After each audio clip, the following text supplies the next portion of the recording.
What up, Coaster Squabblers? We are back. It's been a little bit, but today we are at Six Flags Great America. It is such a crowded day. 7 p.m. on a Sunday in the summer, but we're going to try to see how much we can get to, and I'll keep you guys updated about what's been going on lately. I probably haven't seen my home park this crowded in at least a year. You check the lines on the park app, and it didn't really seem like anything was too crazy, but then you got here, and then the full entire parking lot is full. Nevertheless, we're gonna venture on. We'll take a lap around the park. We'll see how much we can do, even though it's a really crowded day. So if we can get a couple coasters here and there, that would be great. But otherwise, we'll just get our steps in, maybe grab some food to eat, and then we'll see what happens later. This is my first look at the new park entrance, different from last year. I went here earlier in the year, and I think they were still doing a little bit more construction, but overall, I'm very impressed. All the Six Flags there, the big entrance sign, and you kind of got the old school Marriott-esque, cones. I don't know what else to say about them, but really nice improvement compared to the other entrance. Now, one thing that is new with this entrance plaza is that now there's kind of an awkward space in between the front entrance and the check-in gate. So usually you would check in right about where this smoking policy sign is, and then the entrance of the park would be right here. So it's a little bit awkward, but I think they might clean it up and add something new, maybe next year or maybe later this year.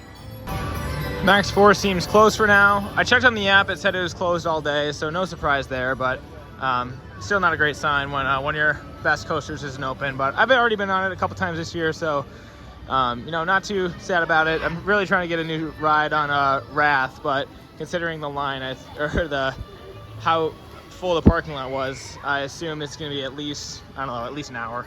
Now, y'all might be wondering where I've been for the last couple months, which is a fair point. I haven't posted since April or so. But long story short, I was doing all my editing on a Google Chromebook, and it just got too tough to edit.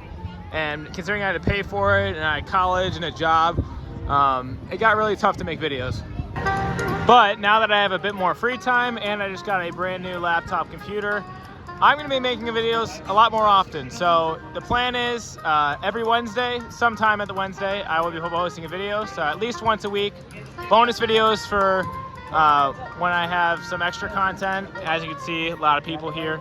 But yeah, Coaster Squabble's back. I'm excited to be making videos again. And I'll give you a little bit of a teaser of the first videos that will be coming out in the next couple of weeks. So as we watch Raging Bull crest its lift hill, a sneak preview of what's coming up is I recently did a road trip to Philadelphia where we stopped at Great Adventure, Hershey Park, Kennywood, and Cedar Point in a matter of 3 days. So 4 parks in a 3-day span. And in that time, I was trying to get my 250th roller coaster. So the vlog series is going to be called Road to 250. It's going to have 3 episodes, and it's going to be documenting basically every single part of that trip. I was super excited to get on a new trip since last year when I did that vlog to Dollywood. But since that Dollywood trip, I haven't really gotten around to too many parks, so this Road to 250 vlog series is going to be really epic. So I'm super excited to post that soon. And with that, there's all the new coasters that I've ridden. I can write reviews for them. So like Steel Curtain, Phantom's Revenge, Wildcat's Revenge, Nitro, Jersey Devil coaster, all of those coasters are going to be next up on the list for some coaster reviews. For now, though, we're going to try to get a ride on Viper. The line doesn't seem too bad, so if it's 10 minutes or so, we'll do it. But so this video is going to be a little bit of a park walkthrough slash what I'm going to be doing later for my videos. So it's going to be a little bit of a mix of everything, see how much we can do today. But Viper doesn't look too bad, so I think we're going to ride this first.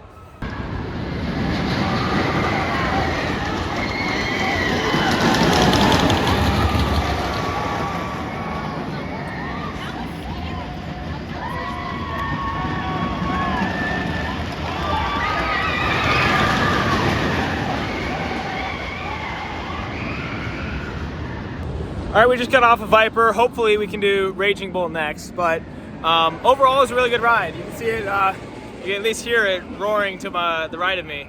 But awesome ride. I've always said that this is one of the most underrated coasters in the Six Flags chain. it's still a really good ride. I mean, sunset ride, it's already heated up all day, and great airtime. Unexpected great airtime. So thumbs up for Viper. There's Wrath going again. Another thing I believe is new is the Windy City Sports Bar and Grill. So I think it used to take up the JB's Smokehouse, and it looks like a really good improvement. As you can see, there's the bar there, some TVs. Inside looks a lot better, but overall pretty good improvement. I haven't eaten there, nor did I eat at the other one, but I think it's a pretty good improvement. You can see Raging Bull going down its drop there. So Raging Bull looks like a little bit too long of a line that I waited today. That's probably 45 minutes or so, and Giant Drop is very similar. So for now, we're gonna skip those and see where we can go to next. I believe this is gonna be the first time I see Demon do this loop without the extra rock work there. So they did remove the rock work, I believe last year in the middle of the season. I think part of it fell down and they just decided to take it all out together rather than remove the whole ride or do something else crazy. So a little bit interesting, and without the rock work, it gives you a way better view of Wrath. But hopefully we can get on Wrath later, because I need another ride on that, because my first one wasn't too good a couple weeks ago. Here's American Eagle coming down the drop. One thing I'll say about American Eagle this year is that for the first time in a couple years, they're running both sides in the same year. So not at the same time, they're alternating. You can see I'm in the very corner of the Justice League line, not actually going on Justice League. So in a couple minutes, I'm not gonna wait, but the blue side would go over there. So yeah, it's a little bit different seeing both sides run alternately. So it's still not the same experience as it was racing. I haven't had a racing ride on it, and I think probably 6 or 7 years. I think 2017 was the last time I did it. Speaking of American Eagle, there goes the blue side. So both sides running, probably because the Ace Coaster Landmark. Six Flags probably gave it a little bit extra TLC, but doubles the capacity and keeps fans happy for whoever likes blue or red side. So in an ideal world, they would both be racing, but you can't have everything. Wrath's got a pretty gnarly line for now as it starts ascending up its lift hill. So that seems to be a little bit over an hour. I remember last time it was a little bit less, and I waited 45 minutes for it. So I'm gonna do my whole entire loop around the park, and then maybe near closing, I'll hop in line and see if I can get a night ride on it. For now, I'll just admire how cool it is to have this ride in the Midway. It reminds me a lot of Raptor at Cedar Point, just with how much of a presence it has. And look at that inversion. Sick. Now that Wrath is right next to Demon, one of the best places you can get a angle on Wrath is in Demon's line. So if you're a coaster enthusiast and you're looking to get some footage, just go right into Demon's line and you get a huge close-up. Here's Demon's new entrance sign, and another update, which I find pretty interesting, is that now you have to be 48 inches tall to ride Demon. I think the other requirement was maybe 40, maybe 42 or 40. So I'm not sure if something happened, but yeah, it's just a new update to the park. One thing that was not open when I first rode Wrath was the gift shop, but now it's open, so let's see what's cool and check it out. The gift shop is already pretty well themed. A lot of cool merch.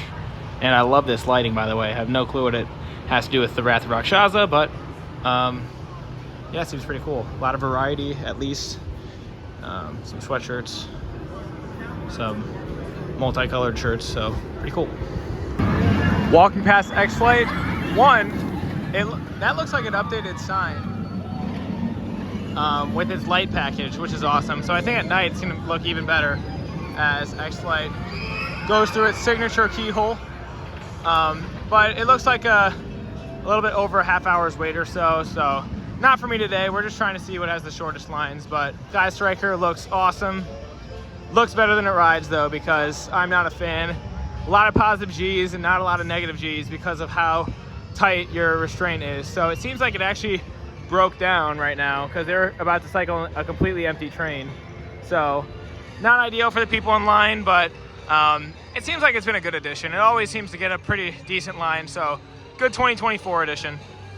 Time for American Eagle, and as you can see, it's got its new Ace Coaster Landmark. So it's awesome to see that Ace is recognizing the iconic history of this ride, and it's one of my favorites. So props to Ace for nominating American Eagle.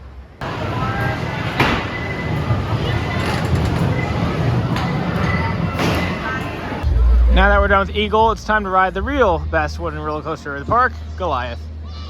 I would ride the Six Flags train because the Goliath line is a little bit packed, but unfortunately it ends at 8 and I'm here at 8:16, so it seems like this is the last ride of the day and it is fenced off, so no Six Flags Railroad for me today, but we'll get it another time. Loggers Run seems to be down again today. It seems like it's either this or Aquaman is closed. Never both open, never both closed. So maybe the park just likes to pick which one it wants to open each day. I'm not really sure how it goes, but not really sure what's going on with Loggers Run and Aquaman Splashdown, or whatever it's called. What I am a little bit more confident in is where Six Flags' new kid area is going. So in 2026, they said that they're gonna add a new kid area as a part of that Six Flags press release, where all the chains said what each park is getting. So they mentioned some 2026 coasters, like the Great Adventure one that's probably getting delayed. But there's been a lot of talk about where it's going to end up, and personally I think it's going to be right here at the go-kart track. You know, only a couple people go on this every single day. It is an upcharge attraction, but I don't really think Six Flags is getting too much out of it, considering not a lot of people ride it, and it just takes up a lot of space. So I wouldn't be surprised if they tear out this whole go-kart track and put their new kids area here, and yeah, it's kind of a win-win. They get a lot of their space back and they're not really giving up too much revenue that they're losing. So it'll be interesting to see different construction, maybe hints, maybe there's going to be some stakes in the ground soon, or they're going to close Winter Circle somewhere down the line. But if I had to bet, I'd bet that the new kids area is going right here in Winter Circle. That being said, Winter Circle does have a bit more people than I typically see, but still my pick for getting removed this year. Now we are heading into DC Universe. Let's see if there's a manageable line that we can get a ride on today. Flash Vertical Velocity. Beautiful looking ride, I will say, after its repaint, but not a beautiful line. So that's at least 45 minutes or so, and not worth it for me for only a, I don't know, 20-second ride or so. So at least they do have snacks right outside of it though. I do like how with the DC Universe expansion, they got rid of whatever building was right in the middle. So this whole entire pathway is a lot more clear, and definitely helps with the flow of the park and how people walk in and out. So huge upgrade there. I know that's not new for 2025, but I figure I'd mention it anyways.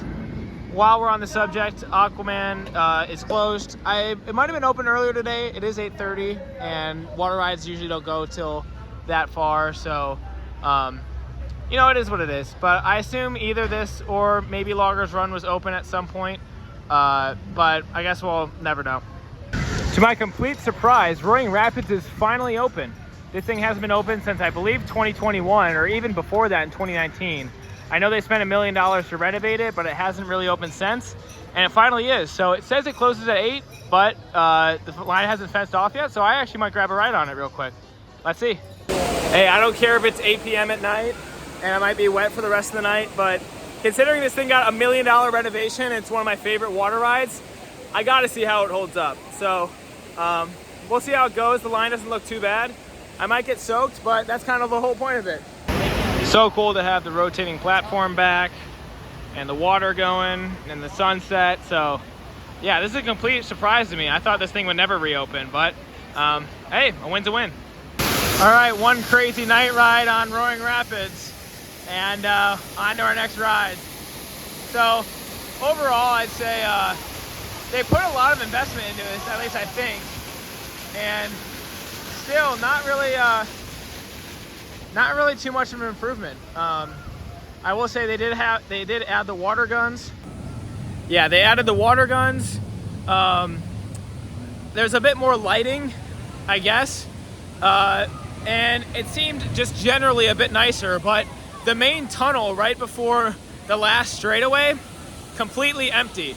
The exact same as it was 5 years ago. So if they really put $1 million into this, I honestly don't see it. I am glad it's open, but still, it seems like a lot of investment just for little to no turnout. So not really worth it in my opinion, but I got a little bit wet. Still fun ride though. Here's the new water shooters. Seems like it's $1.50 to shoot people twice. So they are quality, but $1.50 to splash people, that's a little expensive in my opinion. No more Mardi Gras hangover, so it does leave a little bit of emptiness in the skyline. Not sure, I don't think that's new of this year. I think that it was removed a while ago. I know it was removed a little bit ago, but just something to point out. So Condor and its lights still look pretty cool, and if Dark Knight and Superman have short lines, we're gonna catch a ride on that. But if not, then we'll probably do another half loop of the park, maybe try to get night rides in on Viper or Raging Bull, or just anything else with shorter lines. So let's take a look at Dark Knight and Superman. I haven't been here too often at night recently, but I do like the Dark Knight symbol on the building. Haven't seen that in a little bit, so pretty cool. Here's the line for Superman. It looks to be roughly 25 minutes or so, in my opinion. You have your Six Flags theming here. Just some cardboard cutouts of some DC comic book characters. So still debating if I'm going to wait in this. I probably will. And then we'll see where we go next.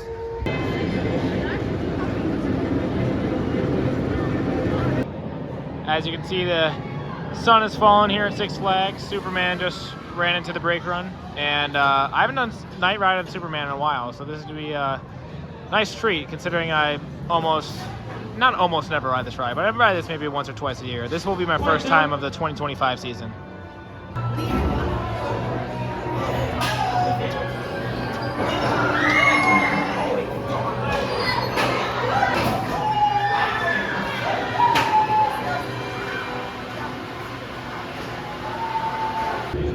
Superman is a crazy night ride. Holy cow. I don't think I've ever done a Superman night ride. Maybe once, but it's certainly been a while. Yeah, very surprised by it. So you'll see it come around this turn right here into its last inversion. But for a 20-minute wait, it was pretty good. So it's around 9:15. The park closes at 10. And I'm gonna go to either Raging Bull or Wrath and get a cool night ride. Just end it out. So stay tuned. Well, we officially did our full loop of the park. We got on 4 rides in just about 2 hours or so.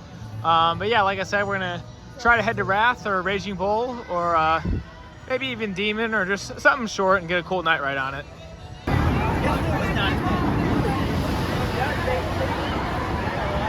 Well, that's gonna do it for a night at Six Flags. Got dark out, my camera wasn't really working, but I did get a not last ride of the night, but I did get a night ride on Wrath in the front row. A lot better than it was my first ride a couple weeks ago in the back row. It was really rough. I didn't like it.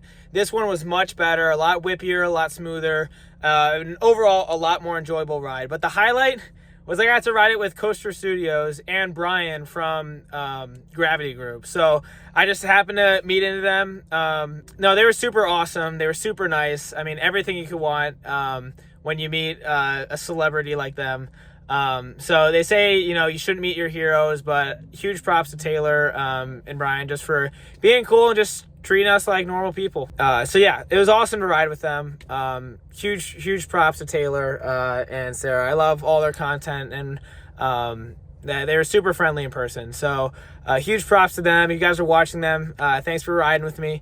And yeah, so a really great night at Six Flags. We got on Viper, we got on Eagle, we got on Roaring Rapids, Superman at night, and Wrath of Rakshasa. So all that in a little over 2 hours, and a really good Sunday night runs. And I got to meet Coaster Studios, one of my favorite roller coaster YouTubers. So really fun night. Time to hit the hay and get to bed. But Coaster Squabble's back, and we're back with a vengeance. So I hope you guys all like this video. Make sure you like and subscribe if you enjoyed it and you want to keep up with more content. And I will see you guys in the next video. Peace.